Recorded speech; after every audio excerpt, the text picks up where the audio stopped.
Robert D nobly.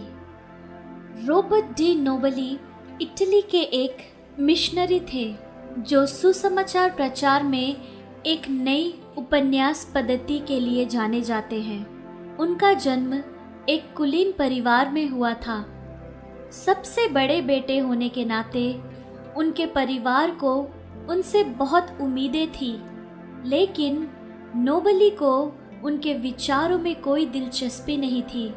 इसलिए वे भेष में नेपल्स भाग गए और वहाँ धर्मशास्त्रीय शिक्षा प्राप्त की।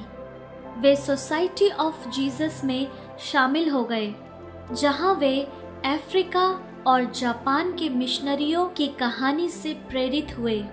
वहाँ मिशन कार्य के लिए प्रशिक्षित होने के बाद उन्हें भारत भेजा गया।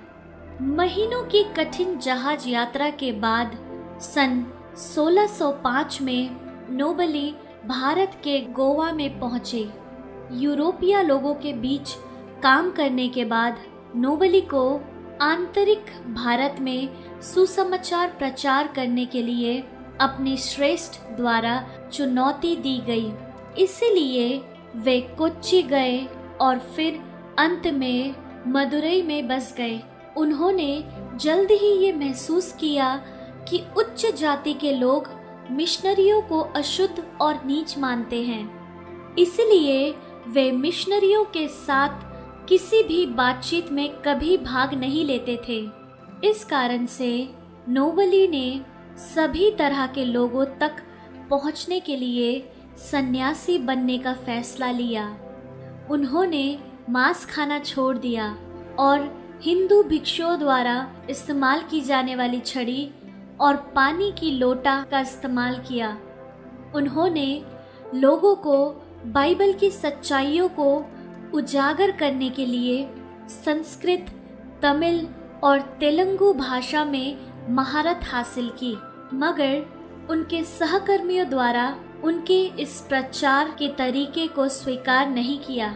लेकिन नोबली कई लोगों को मसीह के ज्ञान में लाने में सफल रहे, जिनमें से उच्च जाति के ब्राह्मण भी शामिल थे।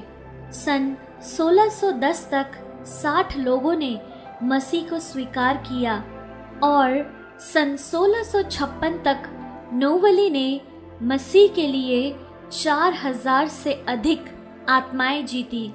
मगर कुछ लोगों ने उनकी चतुराई समझ ली और उन्हें सन 1640 में जेल में डाल दिया। फिर भी नोबली ने धैर्य के साथ ऐसे सभी कठिनाइयों को पार कर लिया। उन्होंने संस्कृत, तमिल और तेलुगु में मसीह सिद्धांत पर कई पुस्तक का अनुवाद भी किया। उन्होंने मसीह शब्दों के लिए उपयुक्त तमिल शब्दावली का परिचय देने के लिए जाने जाते हैं, जैसे कि आराधना का स्थान के लिए कोविल, बाइबल के लिए वेदम और सभा के लिए पोशाई। प्रियो, रॉबर्ट डी नोबली ने आत्माओं को जीतने के लिए अपने आप को सन्यासी तक बना लिया।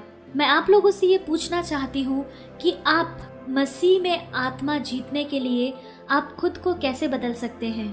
प्रियो, जैसे पौलुस कहता है पहला कुरिन्थियों 9 अध्याय उसका 20, 21 और 22 में, मैं यहूदियों के लिए यहूदी बना कि यहूदियों को खींच लाऊं। जो लोग व्यवस्था के अधीन हैं उनके लिए मैं व्यवस्था के अधीन न होने पर भी व्यवस्था के अधीन बना कि उन्हें जो व्यवस्था के अधीन है खींच लाऊं।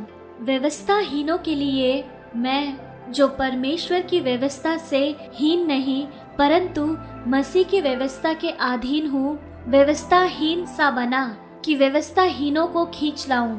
मैं निर्बलों के लिए निर्बल सा बना कि निर्बलों को खींच लाऊं। मैं सब मनुष्य के लिए सब कुछ बना हूँ कि किसी न किसी रीति से कई एक का उद्धार करूं। प्रियो, आज हमें भी आत्माओं को जीतना जरूरी है। तो चलिए प्रियो, आज हम प्रार्थना करें कि हमें भी सेवकाई में इस्तेमाल करें। प्रभु, मुझे आपके सेवकाई में इस्तेमाल किए जाने के लिए उचित रूप में बदल दीजिए। आमीन।